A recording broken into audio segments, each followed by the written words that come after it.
அங்க இருக்கக்கூடிய அண்ணன் தம்பி இவங்க எல்லாரும் சேர்ந்து ஒரு வண்டி ஆல்ரெடி பிடிச்சு வச்சிருக்காங்க, ஒரு அம்பாசிடர் கார். அந்த கார்ல ஏத்திக்கிட்டு அங்க இருந்து நேர ஹாஸ்பிட்டலுக்கும் போறாங்க. ஆனா அவங்க செய்யறது அவ்வளவு பெரிய ஒரு தப்பு அப்படிங்கறத அந்த டைம்ல அவங்க உணரல. இவங்க இங்க இருந்து கிட்டத்தட்ட 6 கிலோமீட்டர் அந்த ஹாஸ்பிட்டல் இருக்கக்கூடிய இடத்துக்கு போகணும். அதனால இவங்களும் போகவும் ஆரம்பிக்கிறாங்க. அப்படி போகும்போது என்ன நடந்துச்சு அப்படின்னு பாத்தீங்கன்னா, கரெக்டா 3 கிலோமீட்டர்ல ஒரு கணவன் மனைவி அவங்க ஒரு குழந்தையோட அப்படி நடந்து வந்துட்டு இருக்கிறாங்க. மணியெல்லாம் ரொம்ப நேரம் ஆகலைங்க, ஒரு 8:30-9 மணி இருக்கும். அந்த டைம்ல தான் நடந்து வந்துட்டு இருக்கிறாங்க. அப்படி வந்துட்டு இருக்கக்கூடியவங்க டக்குன்னு இந்த காரை பார்த்தோன்னே கையை போடுறாங்க, லெப்ட் மாதிரி கேட்கறாங்க. அப்படி கேட்ட உடனே அந்த இடத்துல இவங்களும் வண்டியை நிப்பாட்டிடுறாங்க. ஏன்னா ஒரு பெண் கை குழந்தையோட வந்துட்டு இருக்கிறா, அது மட்டும் இல்லாம ஹஸ்பண்டும் கூட இருக்கிறான் அப்படிங்கறது மாதிரி நினைச்சு வண்டியை நிப்பாட்டுறாங்க. நிப்பாட்டின உடனே டிரைவர் என்ன சொல்றாரு அப்படின்னா, சரி நம்ம இப்ப அங்க போயிட்டு இருக்கிறோம், அவங்க ஊருக்குள்ள போயிட்டு இருக்கிறாங்க, நீங்க போயிருங்கம்மா பையா அப்படிங்கறது மாதிரி சொல்றாங்க. அவங்க ஒரு அட்ரஸ் கேட்கறாங்க.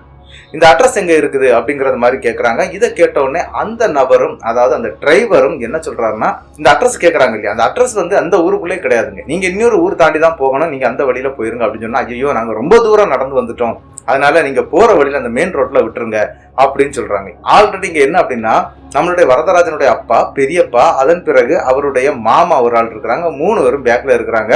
ஃப்ரெண்ட்ல யாருமே இல்லைங்க. என்னுடைய மனைவி ஃப்ரெண்ட்ல ஏத்திக்கிங்க, நான் பின்னால அவங்க கூட உட்காந்துக்கிறேன் அப்படின்னு சொல்றாரு. சரின்னு சொல்லிக்கிட்டு வண்டியில ஏத்திடுறாங்க. வண்டியில ஏத்தின ஒரு அடுத்த செகண்ட் ஒரு பெரிய சம்பவம் அந்த இடத்துக்குள்ள நடக்குது.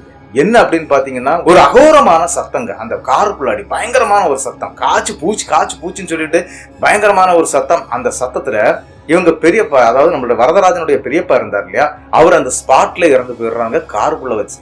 என்ன நடந்துச்சு அப்படின்னு சொல்லிட்டு திரும்பி பார்க்கறதுக்கு முன்னால வரதராஜனுடைய அப்பா மட்டும் இருக்கிறாரு, மாமனார் இறங்கி ஓடிட்டாரு, அதே மாதிரி டிரைவர் இறங்கி ஓடிட்டாரு. என்ன நடந்துச்சுன்னா, அந்த வண்டி லைட் ஒடிச்சதோட அப்படியே நிக்குது.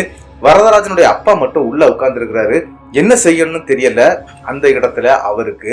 ஆனா அந்த வண்டிக்குள்ள ஏறின பெண் யாருன்னு கேட்டீங்கன்னா, அசல் அன்னைக்கு என்ன நடந்துச்சோ அதே பெண் தாங்க அந்த வண்டிக்குள்ள ஏறினது. அந்த ரத்த காட்டேரி அப்படின்னு நான் சொன்னேன் இல்லையா, அதுதாங்க அதனுடைய ஹஸ்பண்ட் மாதிரி கூட வந்திருக்குது.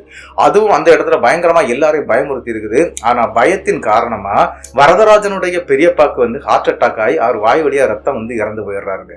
ஆனா வரதராஜனுடைய அப்பாவை தாங்க டார்கெட் பண்றாங்க இவங்க 2 பேரும். அது எதனால அப்படிங்கிறது போக போக உங்களுக்கு தெரியும்.